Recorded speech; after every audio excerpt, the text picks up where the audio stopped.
Hello, my name is Dr. Marius van Rijnsburg. I'm a gastroenterologist in New Zealand, and today in 5-minute lectures we'll be talking about abnormal liver function tests. Now, it can be really scary for a patient to hear that a liver function test is abnormal. However, this is rarely the case. The true liver function test is INR, albumin, as well as bilirubin. All of these tests can be abnormal even with a completely normal liver.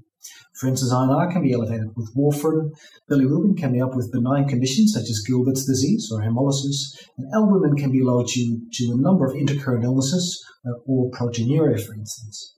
After looking at the true synthetic function, then we look at the other pictures within the liver function test. And you've got to determine, is this a hepatocellular picture with a predominantly raised ALT, an enzyme which is released from liver cells as they die, or is this predominantly a cholestatic picture, which is alkaline phosphatase and GGT, which is released when there is irritation within the bile ducts. So, looking at liver function tests, step 1, is there true liver dysfunction? Is there a liver failure? The second step, is this predominantly hepatocellular? Is this cholestatic? And sometimes it can be mixed. Then after determining what sort of picture you're looking at, the next thing is looking at the severity.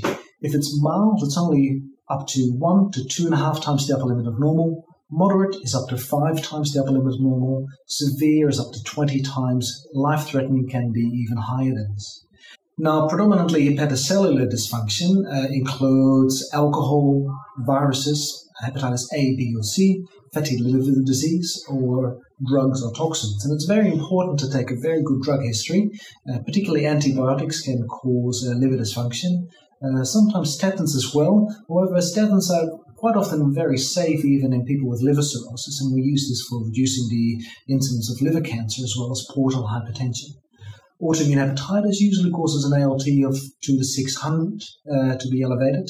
And you also have more rarer causes, which include hemochromatosis, iron overload, and Wilson's disease, which is a copper excess. Now, looking at cholestatic pictures, quite often this can be gallstone disease, or cholelithiasis, but also fatty liver disease, drugs and toxins again. Malignancy can often cause this as well, or more rare bile duct diseases, which are primary sclerosing cholangitis or primary biliary cholangitis. But often heart failure can cause this as well, with more of an obstructive-looking picture due to the congestion of the blood flowing through to the liver.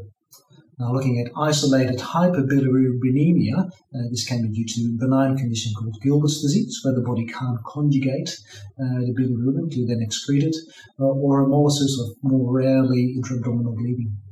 Now, next we need to determine if this is a new abnormality, like a drug reaction, or is this something long-standing, like fatty liver disease. Now, if there's only mild derangement in liver function tests, which is long-standing, quite often we can just do some simple things. Improve our lifestyle, lose weight, reduce alcohol, stop any precipitating medications or herbal supplements, and then repeat the blood test again in a number of weeks or months. If this is more moderate derangement in liver function test, we can then do a liver screen, which includes a full blood count, USANEs, LFTs, coagulations, iron studies to look for hemochromatosis, and if there's any concern about autoimmunity, we can do ANA, SMA, as well as AMA. Now, if we want to then do a full liver screen, what I would also do is EBV, CMV, HIV, as well as ceruloplasmin, copper, alpha-1 antitrypsin. You can also do some imaging, looking at ultrasound. It commonly looks at any gallstones disease, is there cholelithiasis, or can even look at fatty liver disease. Now, you just got to be very careful because imaging is not very good at looking at liver cirrhosis or liver fibrosis. It overcalls as well as undercalls.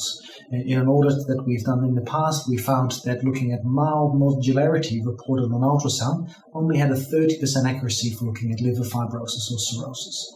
Obviously, if you've got severe signs of portal hypertension, enlarged spleen, then the accuracy goes up much higher. However, if you wanted to look particularly at liver fibrosis, there's a much better test these days, which is called a FibroScan. This is a probe which goes over the liver. There's no pain and there's no needles, and it sends a sound shockwave through the liver and determines if there's any fibrations or movement of the liver after this.